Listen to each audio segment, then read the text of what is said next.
This is Decoded, AI for Everyone, the podcast that makes sense of artificial intelligence, not just in your pocket, but in your world.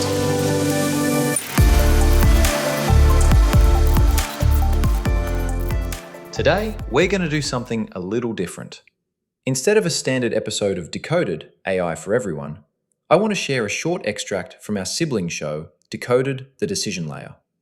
Where this show is designed for curious listeners, professionals, and everyday users trying to understand AI clearly, the Decision Layer is built for business leaders, boards, and executive teams trying to make sense of AI adoption inside organizations.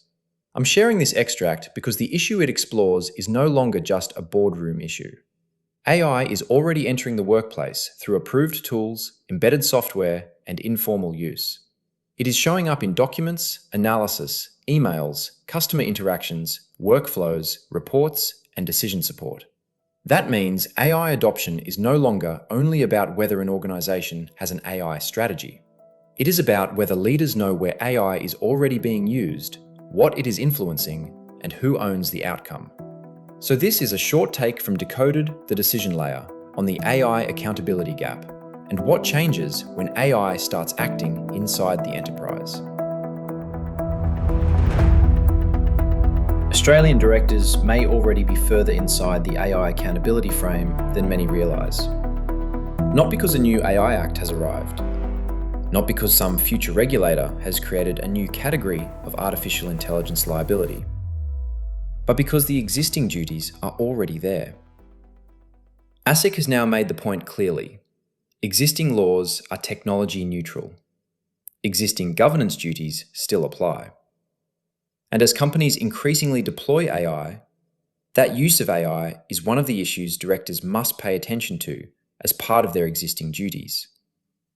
That matters because many boards are still treating AI as a technology initiative, something happening in innovation, something happening in digital, something happening in data, something happening in marketing, operations, customer service, cyber, risk, or product.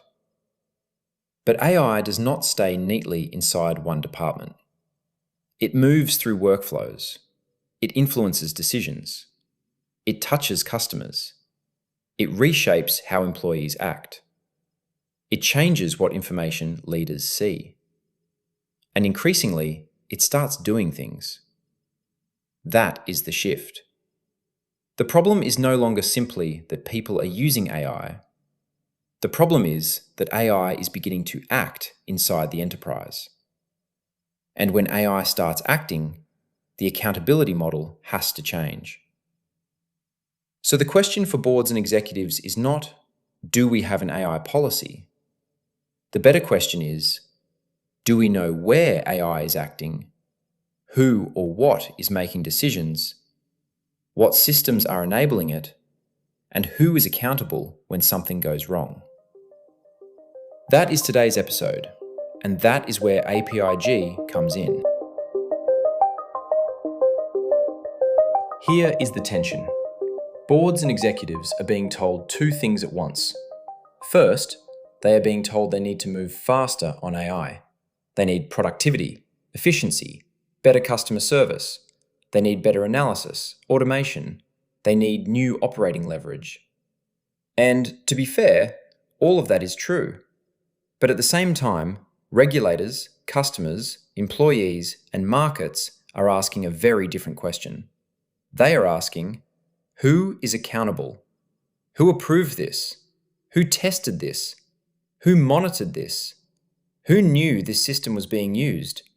Who checked the output? Who understood the downstream impact? And just who was responsible when the model was wrong, biased, misleading, unsafe, or simply not fit for purpose? That is the boardroom problem. It is no longer enough to ask whether the organization is using AI. The more serious question is whether the organization can govern what AI is now becoming. Because AI is moving through the business in at least three forms. First, approved AI, the tools the organization knows about. Enterprise co-pilots, approved analytics platforms, customer service tools, marketing systems, data science models, risk systems. Second, embedded AI. The AI that arrives quietly inside software the organization already uses. CRM, HR systems, finance systems, procurement systems, customer support platforms, productivity suites, security tools. Third, informal AI. The AI people use because it is available, useful, and fast. A document uploaded here, a customer email rewritten there, a spreadsheet interpreted, a proposal drafted, a policy summarized, a decision brief polished.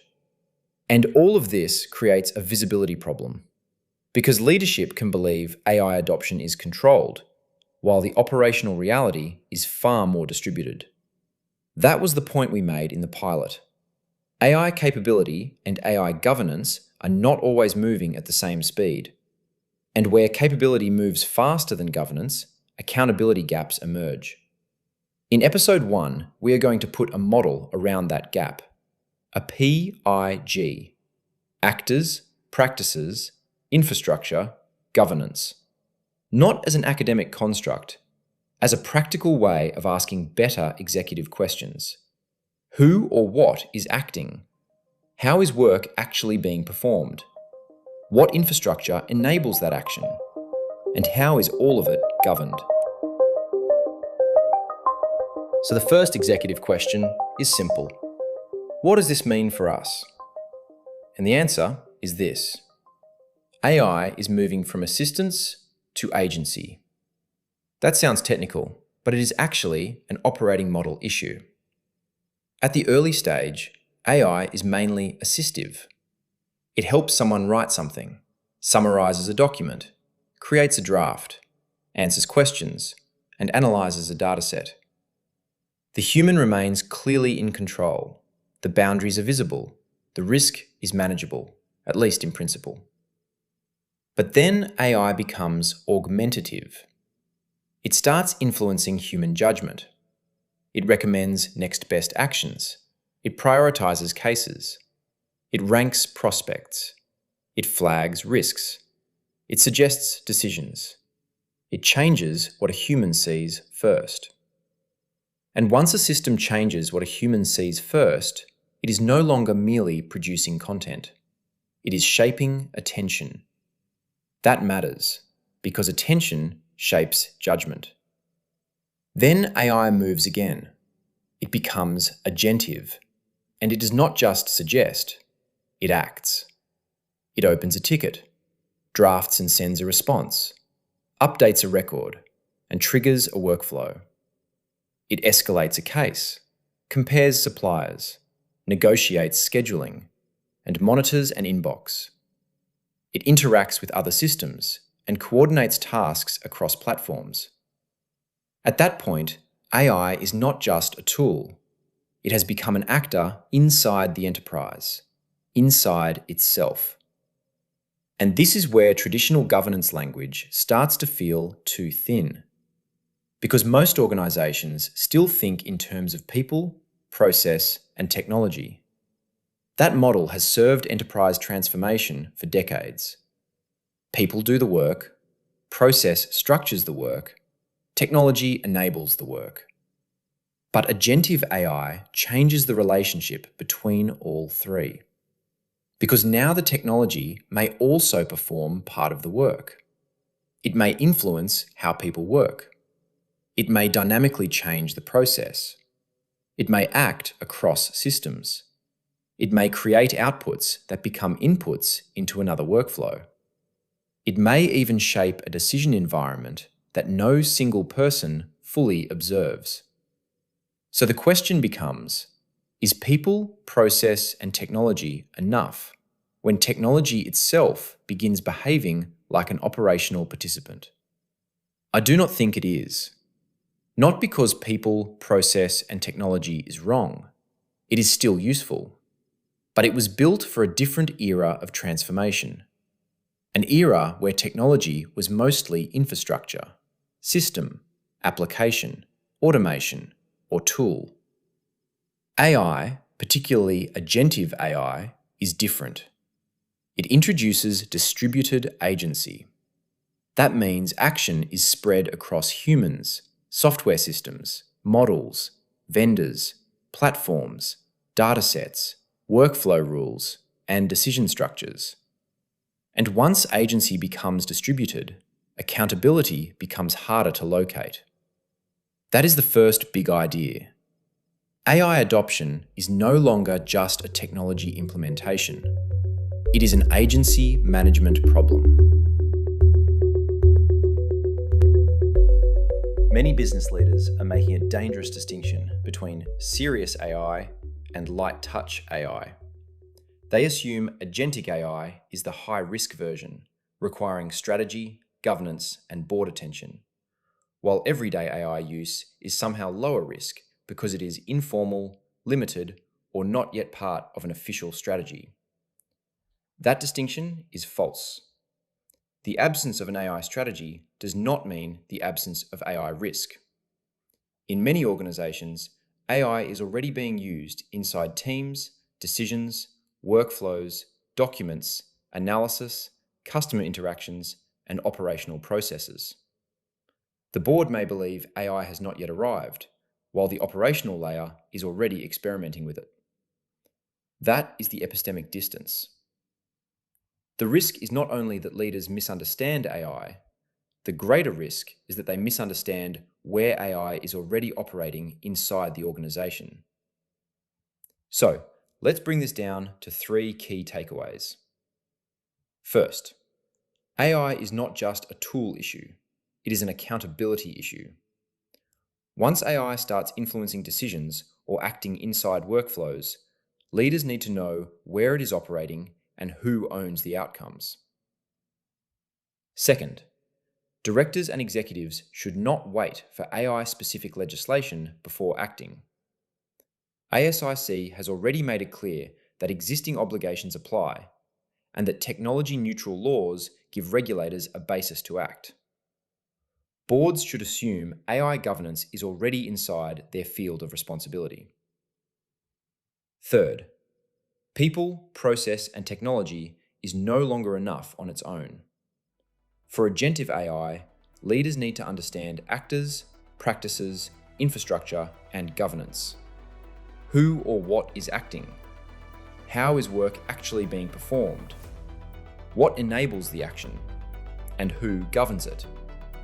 That is the APIG lens, and it may be one of the most useful ways to move AI from experimentation into governed enterprise performance. That was a short take from Decoded for Decision Layer, our parallel show to Decoded AI for Everyone.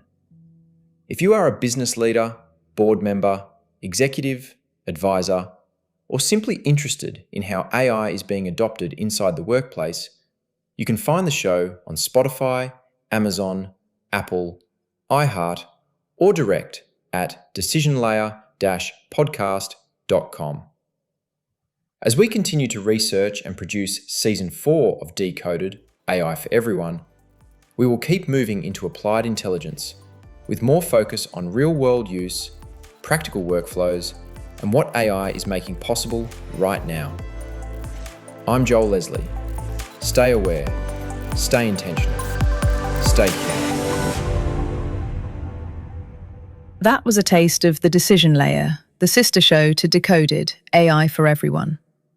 The Decision Layer is a podcast for business leaders, boards, and executive teams navigating safe, secure, and practical AI adoption inside the enterprise.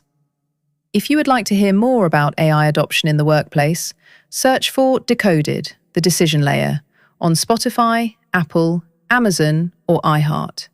You can also listen direct at decisionlayer-podcast.com, where you'll find supporting resources and executive briefings.